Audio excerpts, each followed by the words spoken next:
মনসা পুজো যে এত বড়সড় করে করা হয় এটা আমি জানতাম না। প্রায় ৫ বছর হয়ে গেছে যশোরে এসেছি, কিন্তু মনসা পুজোয় কখনোই এই বেজপাড়া পূজার মাঠে যাওয়া হয়ে ওঠেনি। প্রতি বছর মনসা পুজোর জন্য বাড়িতে হলো মায়ের কাছে টাকা দিয়ে দিই আর পূজা দিয়ে দিতে বলি, কিন্তু এবার ভাবলাম যে যশোরে বেজপাড়াও তো মনসা পুজো হয়, তাহলে এবার মনসা পুজোয় বেজপাড়াতে আমি নিজে উপোস থেকে তারপর হলো পূজাটা দিয়ে দিই, তাহলে মনে হয় বেশি ভালো হবে।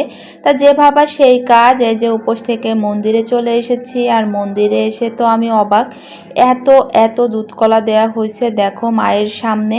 এরকমটা আমি আগে কখনো দেখিনি, হয়তো ছবি ভিডিও এসবে অনেক সময় দেখে থাকতে পারি, কিন্তু কখনোই আমার জানা ছিল না যে আসলে সত্যি এত এত দুধ কলা দেওয়া হয়।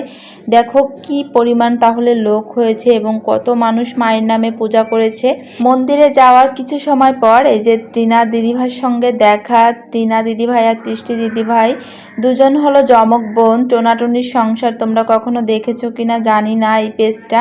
দিদিভাইয়ের সঙ্গে দেখা হয়ে কিন্তু ভীষণ ভালো লেগেছে, কিছুটা সময় কথা বললাম। তারপর এই যে পূজা করতে বসেছে ঠাকুর মশাই, অনেকটাই বেশ বেজে গেছিলো, মনে হচ্ছিল আসলে অনেকটা টাইম হয়ে গেছে। 1টার দিকে বাসা থেকে গিয়েছিলাম আর এখন প্রায় 2:30টার মতন বাজে, এখনও পূজা চলছে। এখন হলো মাকে বরণ করা হচ্ছিল আর বরণ শেষে যে সবাইকে পঞ্চপ্রদীপের তাপ দেওয়া হচ্ছে, হুড়পুড় করে সবাই নিচ্ছে, উপরে ফ্যানও চলতেছিল। আর আসলে অনেক মানুষ কাকে রেখে কাকে দেবে এ ডাকছে ও ডাকছে, আসলে এই জিনিসটা সবাই চায় যে প্রদীপের তাপটা যেন সবাই নিতে পারে, এটাই। তা দিদিও সবাইকে হলো প্রদীপের তাপ দিয়ে দিল আর ওদিকে এখন ঠাকুরমশাই সব কিছু দিয়ে বরণ করে নিচ্ছিল, যেটা যেটা দিয়ে নিয়মে করতে হয়।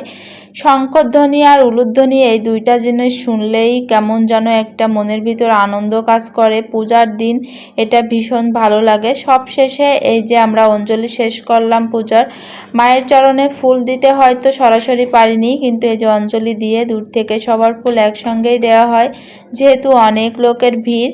তা অঞ্জলি শেষ, এখন কিন্তু যে যার মতন প্রসাদ নিয়ে যাচ্ছে, মানে যারা হলো আলাদা করে বাসা থেকে প্রসাদ সাজিয়ে নিয়ে আসে তাদের প্রসাদটা তারা চাইলে নিয়ে যেতে পারে।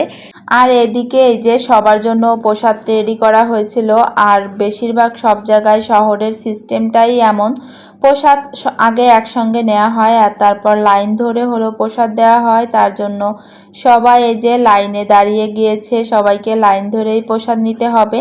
আমি একেবারে ভিড় কমে গেলে তারপর প্রসাদ নিয়েছি, কারণ প্রসাদ নিতে হবে তার মানে হুড়হুড় করে নেওয়ার কিছুই নাই।